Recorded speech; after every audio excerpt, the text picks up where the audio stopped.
क्या आपको कभी ऐसा लगता है कि मुझ में कोई कमी है और बहुत सारी चीजें हैं जो मुझ में नहीं है? I am not good enough. क्या आपको ऐसा लगता है कि लाइफ में आगे बढ़ने के लिए आप में कोई इच्छा, कोई चाहत ही नहीं बची? क्या आपके मन में भी ऐसे थॉट्स का सिलसिला लगा रहता है जो मन को निराशा से भर देते हैं?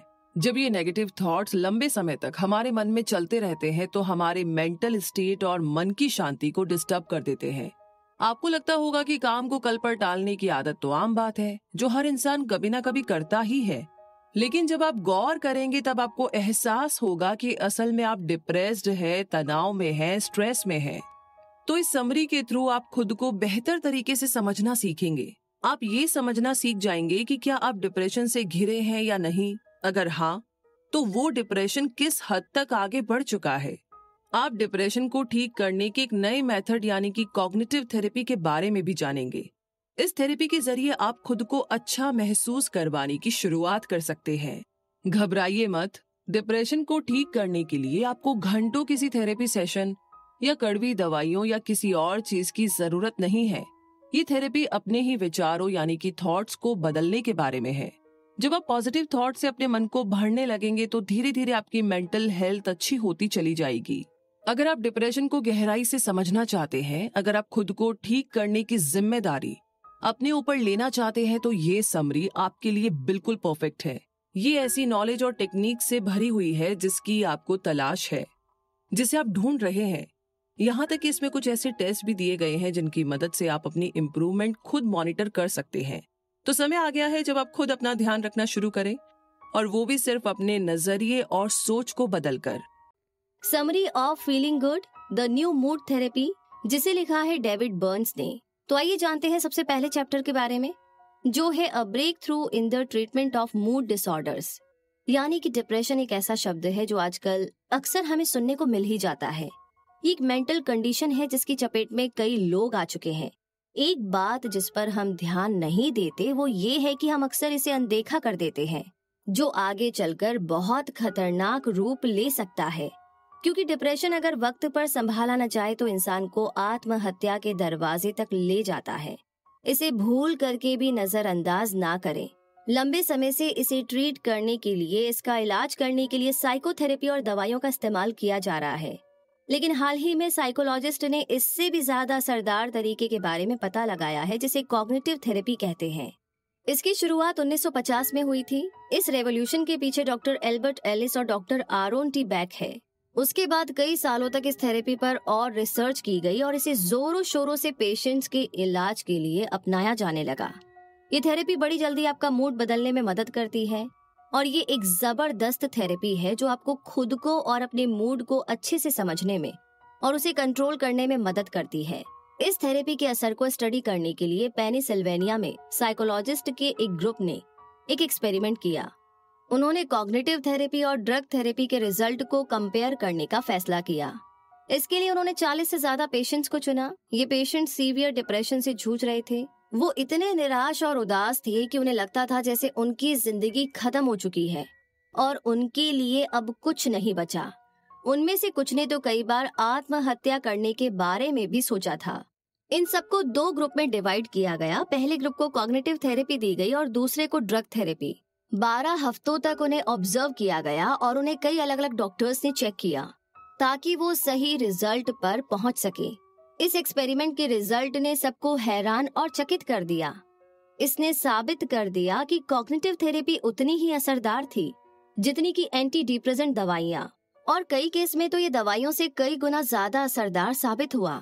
इतना ही नहीं, इसका असर बड़ी तेजी और जल्दी से सामने आया जो कि दवाइयों के माध्यम से नहीं आ पाया था। लंबे समय से डिप्रेशन का कोई मरीज अगर ड्रग थेरेपी ट्राई करता है तो उसे कई दूसरे साइड इफेक्ट्स का भी सामना करना पड़ता है। लेकिन कॉग्निटिव थेरेपी से आप इम्प्रूवमेंट यानी कि सुधार को बिल्कुल सामने देख सकते हैं, क्योंकि ये सिर्फ पेशेंट के माइंड पर फोकस करता है और तो और इसका कोई भी साइड इफेक्ट नहीं है। ये आपकी बॉडी का नहीं बल्कि आपके थॉट्स का इलाज करता है। इसीलिए ये इतना इफेक्टिव है कि मन के साथ साथ इसका बॉडी पर भी असर होता है। चलिए आगे बढ़ते हैं दूसरे चैप्टर की तरफ। How to diagnose your moods, the first step in the cure. यानी कि अगर आप इस सोच में डूबे हैं कि आप डिप्रेशन का शिकार हैं या नहीं, तो इसके लिए एक सिंपल सा टेस्ट करते हैं जिसे आप खुद कर सकते हैं। और इस टेस्ट का नाम है BDC। इसे बर्न्स डिप्रेशन चेकलिस्ट कहा जाता है। एक पेपर पर कुछ सवाल पूछे जाते हैं और जवाब चुनने के लिए मल्टीपल चॉइस आंसर दिए जाते हैं। ये सवाल वैसे बहुत ही आसान होते हैं, लेकिन सटीक तरीके से आपकी प्रॉब्लम को पकड़ सकते हैं। इसके स्कोर के हिसाब से आप जान सकते हैं कि आप खुश हैं, नॉर्मल हैं या फिर डिप्रेस्ड हैं। ये टेस्ट आपको ये भी बताता है कि आप डिप्रेशन की किस स्टेज पर है, यानी माइल्ड मतलब हल्का फुल्का डिप्रेशन, मॉडरेट डिप्रेशन यानी ना ज्यादा ना कम, या फिर एक्सट्रीम डिप्रेशन यानी कि बहुत ज्यादा। ये टेस्ट आपकी इम्प्रूवमेंट को भी मॉनिटर करने में मदद करता है। आप सोच रहे होंगे कि खुद एक इंसान का अपना डिप्रेशन ठीक करने की कोशिश करना खतरनाक और जानलेवा हो सकता है ना? लेकिन ऐसा बिल्कुल नहीं है, क्योंकि किसी भी मेंटल कंडीशन में इस बात को स्वीकार करना कि आपको मदद की जरूरत है और आप इस बीमारी को ठीक करना चाहते हैं, तो इलाज की और ट्रीटमेंट की और पहला कदम उठाना होता है। तो आइए अब इसके स्कोर को समझते हैं। अगर BDC में आपका स्कोर 0 से 5 के बीच आता है तो इसका मतलब है कि आप एक खुशहाल इंसान हैं और आपको किसी भी इलाज की जरूरत नहीं है। 6 से 10 का स्कोर भी नॉर्मल मेंटल स्टेट दिखाता है, जिसका मतलब है कि हो सकता है कि आप थोड़ा उदास हैं या लो फील करते हैं लेकिन डिप्रेस्ड नहीं है। 11 से 25 यानी कि 11 से 25 के बीच का स्कोर मतलब कि डिप्रेशन की शुरुआत हो चुकी है। इस स्टेज पर ये बहुत माइल्ड होता है, लेकिन अगर ये लंबे टाइम तक बना रहा तो खतरनाक रूप ले सकता है। पहले आप सेल्फ हेल्प बुक्स की मदद से खुद को ठीक करने की कोशिश कर सकते हैं, लेकिन अगर आपको कोई प्रोग्रेस ना दिखे तब आपको डॉक्टर की मदद जरूर लेनी चाहिए। अगर आपका स्कोर 25 से 50 तक है तो आपका डिप्रेशन मॉडरेट है, लेकिन यहाँ पर मामला थोड़ा सीरियस हो जाता है, इसीलिए इसे हल्के में बिल्कुल भी ना ले। इस स्टेज के डिप्रेशन में कई बार हिंसात्मक व्यवहार सामने आया है, जैसे खुद को या दूसरों को चोट पहुंचाना, हद से ज्यादा गुस्सा करना, चीजें तोड़फोड़ करना। तो अगर आपकी माइल्ड डिप्रेशन 2 हफ्तों से ज्यादा बनी रहे तो आपको तुरंत डॉक्टर से सलाह लेनी चाहिए। जब ये स्कोर 50 यानी कि 50 से ज्यादा हो तो आप खतरे में हैं। इसका मतलब है कि आप बहुत ज्यादा डिप्रेस्ड है, या यूं कह सकते हैं कि डिप्रेशन की लास्ट स्टेज पर है और आपको डॉक्टर्स की मदद की सख्त जरूरत है। लेकिन घबराइए मत। अक्सर देखा गया है कि ऐसे केसेस में डिप्रेशन बड़ी जल्दी और आसानी से ठीक हो जाता है, बशर्ते आपको सही इलाज मिले। तो इस BDS टेस्ट के बारे में काफी कुछ जानने के बाद और हमारे स्ट्रेस के लेवल को समझने के बाद अब हम जानते हैं और बात करते हैं अगले चैप्टर के बारे में, understanding your moods, you feel the way you think. यानी कि कई लोगों का मानना है कि डिप्रेशन का सीधा संबंध इस बात से है कि हम कैसा फील कर रहे हैं, लेकिन ये कंडीशन इससे कुछ अलग ही है। आपका ब्रेन इस डिप्रेशन की जड़ है। आप जैसा सोचते हैं उसका सीधा असर पड़ता है कि आप कैसा महसूस करते हैं। जब आप लगातार नेगेटिव बातें सोचते रहते हैं तो अचानक डिप्रेशन के अटैक आने लगते हैं। आपको ऐसा लगता होगा कि ये सब तो लाइफ का एक हिस्सा है, या आज मेरा मूड ही खराब है। लेकिन जब आप थोड़ा रुककर खुद को समझने की कोशिश करेंगे तो आपको पता चलेगा कि हर फसाद की जड़ हमारे थॉट्स यानी कि हमारे विचार ही होते हैं। तो अब हम जान गए हैं कि डिप्रेशन का कारण नेगेटिव थिंकिंग है, और इस समरी में 10 कॉग्निटिव डिसऑर्डर या थिंकिंग डिसऑर्डर बताए गए हैं। तो आपको ध्यान से समझना है कि इनमें से कौन सा आपके डिप्रेशन का कारण है, क्योंकि जब हम प्रॉब्लम का कारण जान जाते हैं तो उसका निवारण यानी कि उसका समाधान, उसका सोल्यूशन भी बहुत आसानी से मिल जाता है। पहला है कि बहुत ज्यादा या बिल्कुल नहीं सोचना। ये तब होता है जब कोई अपनी पर्सनैलिटी या अचीवमेंट को एक्सट्रीम तरीकों से जज करने लगता है। जैसे जो लोग परफेक्शनिस्ट होते हैं, अगर उन्हें किसी टेस्ट में एक ही जगह 20 स्कोर मिल जाए तो वो मान लेते हैं कि वो फेल हो गए हैं। दूसरा है मेंटल फिल्टर। कभी कभी जब एक इंसान डिप्रेस होता है तो वो किसी नेगेटिव चीज को पकड़ करके बैठ जाता है, वो बाकी की पॉजिटिव चीजों को बिल्कुल नहीं देखता।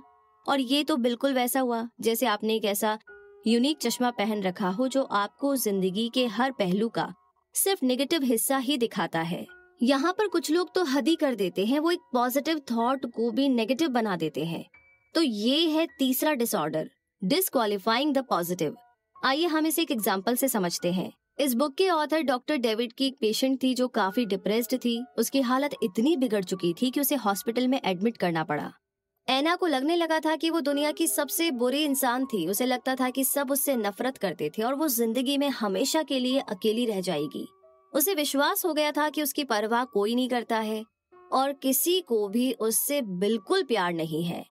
तो डॉक्टर डेविड ने उसे समझाने की कोशिश की कि हॉस्पिटल के दूसरे पेशेंट्स और स्टाफ उसे बहुत पसंद करते थे, लेकिन ऐना ने उनकी एक नहीं सुनी। वो कहती कि वो सब उसे इसलिए पसंद करते हैं क्योंकि वो नहीं जानते कि बाहर की असली दुनिया में वो कैसी है। बाहर की दुनिया में वो एक बहुत बुरी इंसान है और अगर वो इस बारे में जान गए तो वो भी उससे नफरत करने लगेंगे। डॉक्टर डेविड ने उसे बार बार समझाया कि हॉस्पिटल के बाहर भी ऐसे कई सारे लोग हैं जो उसे बहुत पसंद करते हैं। उसका परिवार है, दोस्त है जो उसकी बहुत परवाह करते हैं और वो सब उसके घर लौटने का इंतजार कर रहे हैं। लेकिन ऐना थी कि सुनने को तैयार ही नहीं थी। उसके मन में तो ये बात बस बैठ गई थी कि वो किसी भी काम की नहीं है और किसी को भी उसकी जरूरत नहीं है। उसके डिप्रेशन ने उसकी आंखों पर पर्दा डाल दिया था, जिसके कारण वो सच को देखना ही नहीं चाहती थी। इसी के साथ आगे बढ़ते हैं। Start by building self esteem. क्या आप जानते हैं कि रिसर्च से ये बात सामने आई है कि 80% डिप्रेस्ड लोगों में लो सेल्फ एस्टीम या आत्मसम्मान होता है। ज्यादातर ऐसे पेशेंट्स खुद को बेकार समझने लगते हैं। हो सकता है कि असल में वो बहुत ही प्यारे और अच्छे हो, लेकिन वो बस मान लेते हैं कि वो सबसे बुरे हैं और सब उन्हें नापसंद करते हैं। ऐसा वो सिर्फ खुद नहीं सोचते बल्कि दूसरों को भी यकीन दिलाते रहते हैं कि वो कितने बेकार हैं। अब परिवार के कुछ लोग और कुछ दोस्त सच में इन्हें बेकार समझने लगते हैं, इसीलिए नहीं क्योंकि ये सच में लूजर है, बल्कि इसीलिए क्योंकि उन्होंने खुद सबको अपने बेकार होने का विश्वास दिलाया है और वो भी एक बार नहीं, बार बार दिलाया है। एग्जाम्पल के लिए जेनिफर एक राइटर है जिसने अभी अभी अपनी बुक कंप्लीट की है। जब उसकी बुक पब्लिश होने वाली थी तो उसे पैनिक अटैक आने लगे। उसने डॉक्टर डेविड की हेल्प लेने का डिसीजन किया। उसने डॉक्टर को बताया कि वो पहले भी कई थेरेपिस्ट के पास जा चुकी है, लेकिन कोई भी उसकी मदद नहीं कर पाया। लेकिन हाँ, पास्ट के सेशन के दौरान उसे एक बात समझ में आई कि उसके अटैक का कारण था उसकी परफेक्ट बनने की इच्छा। उसे ये भी समझ में आया कि ये क्वालिटी उसे उसकी माँ से मिली थी। जेनिफर की माँ एक परफेक्शनिस्ट थी और उन्होंने जेनिफर की परवरिश भी इसी सोच के साथ की थी। उसने डॉक्टर को बताया कि उसने अपनी पूरी जिंदगी अपनी माँ को खुश करने में लगा दी थी, लेकिन वो फिर भी कभी इसमें सक्सेसफुल नहीं हो पाई। सच तो ये है कि जेनिफर कभी समझ ही नहीं पाई कि परफेक्शन जैसी कोई चीज नहीं होती। ना ये जिंदगी परफेक्ट है और ना ही कोई इंसान। जेनिफर अपनी प्रॉब्लम जानती थी और वो इसका कारण भी जानती थी, लेकिन इसका सही इलाज नहीं जानती थी। किसी भी थेरेपिस्ट के पास उसके सवालों का जवाब नहीं था। वो अपने डिप्रेशन को ठीक करने के लिए प्रैक्टिकल एडवाइस चाहती थी। डॉक्टर डेविड ने आखिर उसे एक प्रैक्टिकल प्लान दिया। उन्होंने कहा कि अपने सेल्फ एस्टीम को बढ़ाने के लिए उसे अपनी सोच और जैसा भी वो महसूस करती है वो सब कुछ बदलना होगा। और इसके लिए पहली टिप ये है कि वो अपने बारे में जितनी भी नेगेटिव बातें करती है, छोटी बड़ी इधर उधर की, उसे एक पेपर पर लिखना शुरू करे और उन्हें पॉजिटिव एनर्जी में बदले। इस टेक्निक के जरिए उसे अपनी कमियों और कमजोरियों को ठीक से समझने में मदद मिलेगी। समय के साथ वो हकीकत और डिसऑर्डर की वजह से पैदा होने वाले भ्रम के फर्क को समझने लगेगी। एक और मेथड था जिसका नाम था रिस्ट काउंटर। इसमें जेनिफर को जब भी कोई नेगेटिव ख्याल आए तो उस डिवाइस का बटन दबाना था। डॉक्टर डेविड ने उसे समझाया कि पहले कुछ हफ्तों के दौरान नेगेटिव विचारों की गिनती बहुत ज्यादा होगी, उसके बाद वो स्टेबल होने लगेगी और बाद में जाकर उसकी गिनती में कमी आएगी। तो यहाँ पर आप क्या समझे, ये सब हमारे सोचने के तरीके पर डिपेंड करता है। एक बार जब हम अपने थॉट्स को बदलने लगते हैं तो हमारी फीलिंग्स भी खुद ब खुद बदलने लगती है। जब हमारी फीलिंग्स बदलने लगेगी तब हमारे एक्शन भी बदलने लगते हैं। तो अगर सिंपल शब्दों में कहा जाए तो डिप्रेशन का यही इलाज है, अपने विचारों को, अपने थॉट्स को बदलना। इसी बढ़िया सी बात के साथ अब आगे अगले चैप्टर की बात करते हैं, do nothingism, how to beat it. तो आइए जानते हैं कि ये कैसे करना है। अभी हमने ये जाना कि हमारे थॉट्स का हमारे मन और डिप्रेशन पर क्या असर होता है। अगर हम अपने थॉट्स को ठीक कर ले तो सब धीरे धीरे ठीक होने लगता है। लेकिन कभी कभार हमारी ये थॉट्स, हमारी विचार नहीं बल्कि हमारी विल पावर एक बड़ी प्रॉब्लम होती है। कुछ लोग जो डिप्रेस होते हैं उनका अपने बिस्तर से उठने का भी मन नहीं करता। विल पावर और मोटिवेशन की ये कमी न जाने और कितने नुकसान करना शुरू कर देती है। पहली बात तो ये कि कुछ नहीं करने से और दिन भर यूं ही पड़े पड़े रहने से आप चीजों को नजरअंदाज करने लगते हैं। उसके बाद आपके मन में उदासी भरने लगती है। जब आप कई दिनों तक लगातार कुछ नहीं करते तो आप अपनी कदर करना बंद करने लगते हैं। आप खुद को एक हारा हुआ इंसान मान लेते हैं और अपने आसपास के लोगों को भी यही विश्वास दिलाते हैं कि आप जिंदगी में कुछ नहीं कर सकते। जैसे कि नैन्सी एक पेशेंट थी जिसे कुछ ना करने की इच्छा होती थी। वो एक बुटीक चलाती थी और पूरे हफ्ते काम में बहुत बिजी रहती थी। उसे प्रॉब्लम होती थी वीकेंड के दौरान। फ्राइडे रात को एक बार जब वो सोने जाती तो मंडे काम पर जाने तक अपने बेड से हिलती भी नहीं थी। नैन्सी ने डॉक्टर डेविड की एडवाइस पर अपने थॉट्स को रिकॉर्ड करना शुरू किया। उसे एहसास हुआ कि उसमें कुछ भी करने की कोई इच्छा, कोई उमंग ही नहीं बची थी। क्योंकि वो बिल्कुल अकेली रहती थी, इसीलिए उसका वीकेंड में कुछ भी करने का दिल नहीं करता था। वो डॉक्टर डेविड के द्वारा दिए गए चार्ट में अपने थॉट्स को रिकॉर्ड करती रहती। अब उसे अपनी प्रॉब्लम धीरे धीरे दिखाई देने लगी और कुछ चेंजेस के साथ उसमें सुधार होने लगा। पहले कुछ हफ्तों में वो अपने बिस्तर से उतरकर नाश्ता करने लगी, फ्रेश होने लगी। उसने डॉक्टर को बताया कि ऐसा करने से उसे लग रहा था कि वो कुछ प्रोडक्टिव कर रही थी। इतना ही नहीं, उसने कोशिश की और अपने दोस्तों से मिलने और बाहर जाने की शुरुआत भी की। वो जैसे जैसे कॉग्निटिव थेरेपी कंटिन्यू कर रही थी, डिप्रेशन उससे दूर होता जा रहा था। कई बार काम को कल पर टालने की आदत हमें बड़ी आम लगती है, कॉमन लगती है, और हम सोच लेते हैं कि शायद ये आलस की वजह से है या काम करने का हमारा मूड नहीं है। लेकिन सच्चाई ये भी तो हो सकती है कि आप डिप्रेस्ड हो और आपको इसकी भनक भी ना हो।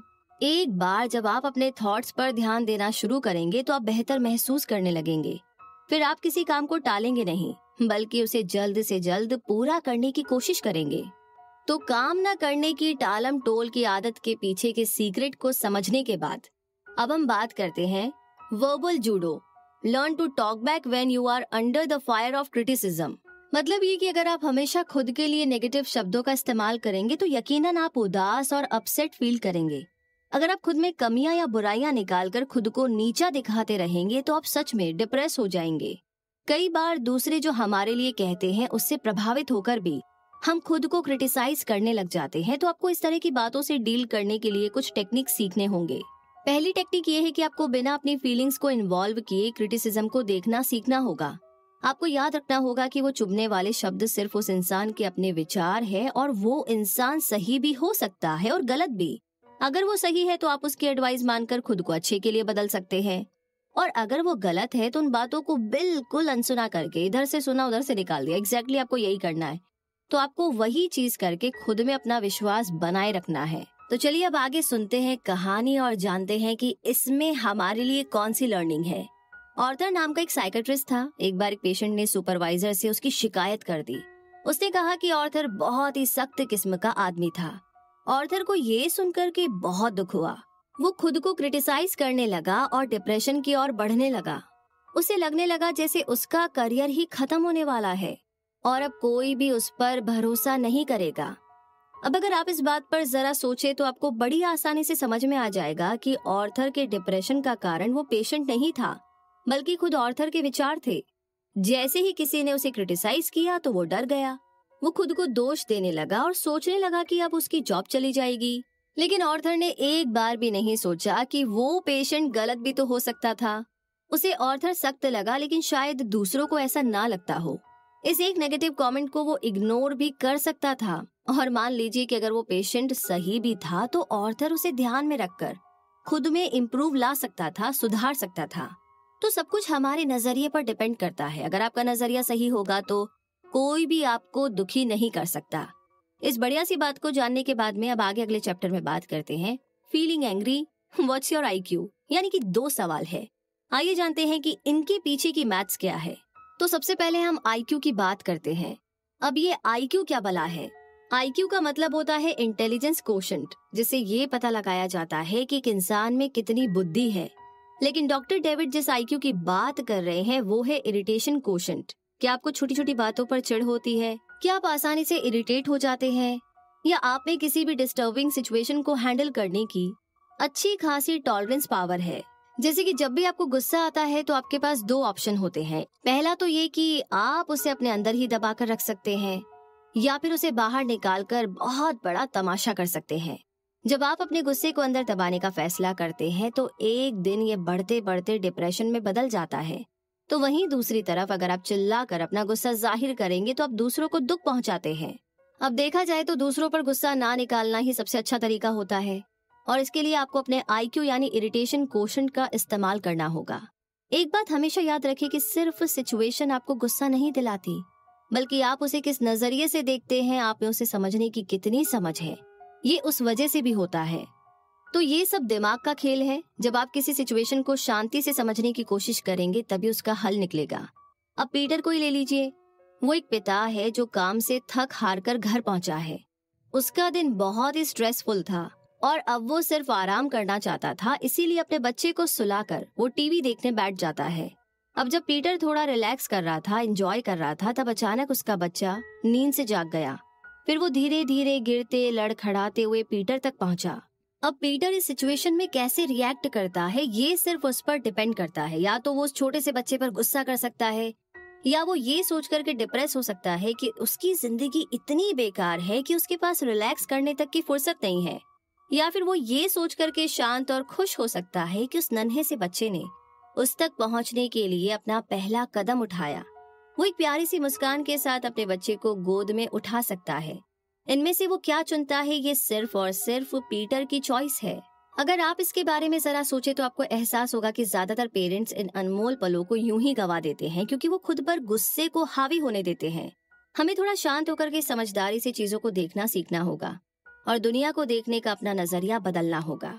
इसी के साथ अगला चैप्टर है वेज ऑफ डिफीटिंग गिल्ट, यानी कि डिप्रेशन का एक और कारण है जो है गिल्ट। कुछ लोग हर वक्त ही गिल्टी फील करते रहते हैं। वो अपने आसपास होने वाली हर चीज के लिए खुद को दोषी ठहराते हैं। जब उनसे कुछ गलत हो जाता है तो वो ये मान लेते हैं कि वो बुरे लोग हैं। इस गिल्ट की भावना का एक पेशेंट के मेंटल स्टेट पर अलग अलग प्रभाव होता है। इसका असर इस बात पर डिपेंड करता है कि वो गिल्ट की भावना कितनी देर से है और कितनी ज्यादा गहरी है। जैसे जेनिस की कहानी इसका बेस्ट एग्जाम्पल है। जेनिस एक टीचर थी जिसे सीवियर डिप्रेशन था। ऐसी 2 यादें थी जिसने उसके मेंटल स्टेट को डिस्टर्ब कर दिया था। उसे बार बार याद आता था कि कैसे 15 साल की उम्र में उसने 2 बार दुकान से सामान उठा लिया था जिसके पैसे उसने नहीं चुकाए थे। वो खुद को चोर मानने लगी थी। हालांकि जेनिस दिल से एक ईमानदार इंसान बनने की पूरी कोशिश कर रही थी, लेकिन इन 2 घटनाओं की बुरी यादें उसे एक हेल्दी और खुशहाल जीवन जीने से रोके हुए थी। जेनिस हर वक्त यही सोचती कि वो एक चोर और बुरी लड़की है। उसका गिल्ट इतना गहरा था कि लंबे समय तक वो उसके जहन से निकल नहीं पाया था। धीरे धीरे बात यहाँ तक पहुँच गई कि हर रात जेनिस भगवान से प्रेयर करती थी कि वो उसकी जान ले ले। वो दोबारा उठकर दुनिया का सामना नहीं करना चाहती थी। उसका गिल्ट इतने लंबे टाइम से था और इतना गहरा हो गया था कि इसका अंजाम बहुत ही बुरा हुआ। एक दिन जब जेनिस इसे और बर्दाश्त नहीं कर पाई तो उसने अपने पति की पिस्टल ली और खुद को गोली मार दी। खुशकिस्मती से पिस्टल ठीक से लोड नहीं हुई थी, इसीलिए उसका निशाना चूक गया। लेकिन इसके बाद तो जेनिस और भी ज्यादा मायूस हो गई। उसे लगा कि वो इतनी बेकार है कि वो ठीक से अपनी जान भी नहीं ले पाई।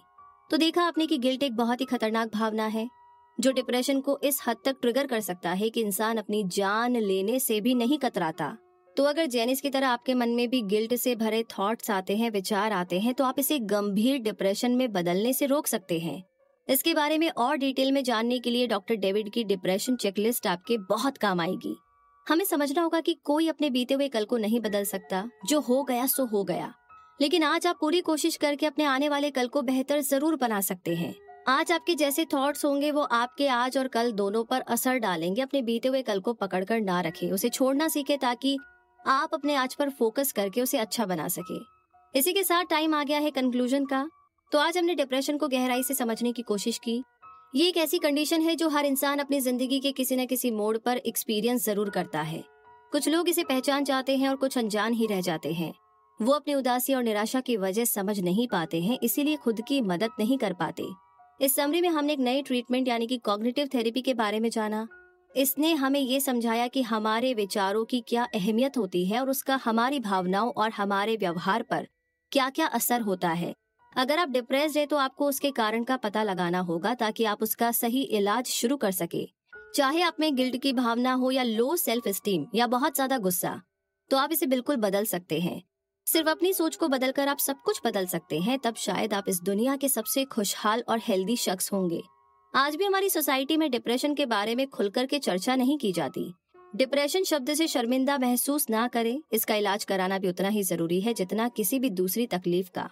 एक बार एक डॉक्टर ने इस बारे में बड़ी गहरी बात कही थी कि जब शरीर के किसी हिस्से की हड्डी टूटती है तो उसे फ्रैक्चर कहते हैं, लेकिन जब हड्डी नहीं बल्कि मन टूट जाता है तो उसे मन का फ्रैक्चर कहते हैं, यानी कि डिप्रेशन।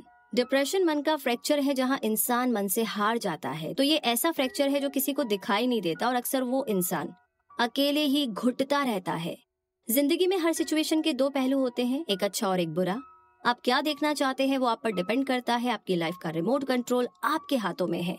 इसीलिए अपने विचारों को बदलकर एक नई शुरुआत करने की कोशिश करें, क्योंकि आपका ये कदम आपके लिए एक अच्छी जिंदगी का दरवाजा खोल सकता है। तो इन्हीं सारी बातों के साथ ये समरी तो यहीं पर खत्म होती है, लेकिन हमें अपनी हैप्पीनेस की और हमें अपनी गोल्स की और हम जो भी चाहते हैं उसकी जर्नी यहाँ से खत्म नहीं बल्कि शुरू होती है। तो अपने ऊपर विश्वास रखिए, जो भी प्रॉब्लम है उसका सोल्यूशन है, और हम जो आपको समरीज के थ्रू सुना रहे हैं, बता रहे हैं, तो इन प्रॉब्लम्स पर काम कीजिए। जो आपको सोल्यूशन बताए गए हैं, जो मेथड्स बताए गए हैं, उनके बारे में सोचिए और एक्शन लीजिए।